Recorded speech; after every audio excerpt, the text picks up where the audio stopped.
Russia నుంచి కూడా ఇంధన కొనుగోళ్లు తగ్గించుకుంటున్నాం. ట్రంపే చెప్పినట్లు ఒక్కసారి సాధ్యం కాదని ట్రంప్ చెప్పాడు.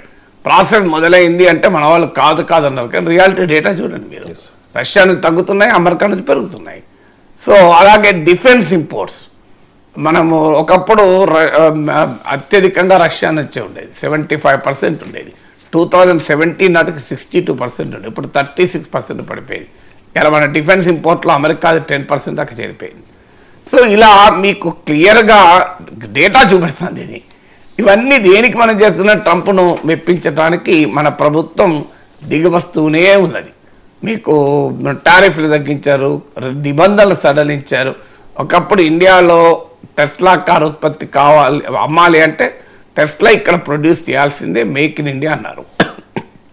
ఇప్పుడు మేక్ ఇన్ ఇండియా వదిలేస్తారు కదా, వదిలేసి టెస్లా వాళ్ళు నమ్ముకొనిస్తున్నారు కదా. అది కూడా చైనాలో తయారు చేసిన కార్లు నమ్ముకొనిస్తున్నాం కదా. హార్లీ డేవిడ్సన్ వెహికల్స్ పైన తగ్గించేసాం.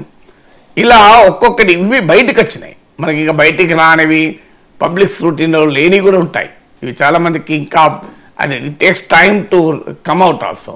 సో క్లియర్గా ఇండియన్ గవర్నమెంట్ ట్రంప్ కోరికల్ని మన్నిస్తూ అంగీకరిస్తూ వస్తుంది. ఇది నేను చెప్పడం కాదు, ఇప్పుడు మీకు చెప్పిన గణాంకాల ప్రూఫ్. ఎనర్జీ ట్రేడ్ గురించి చెప్పాను, ఓవరాల్ ట్రేడ్ గురించి చెప్పాను, డిఫెన్స్ గురించి చెప్పాను. సో ఈ ప్రాసెస్ ఆల్రెడీ మొదలైంది. దీన్ని అమెరికన్ పార్లమెంట్లో వాళ్ళ ట్రేడ్ అఫీషియలే చెప్పాడు, ఫార్వర్డ్ లీనింగ్ అని. ఇండియా అమెరికాకు ఫార్వర్డ్ లీనింగ్ అంటే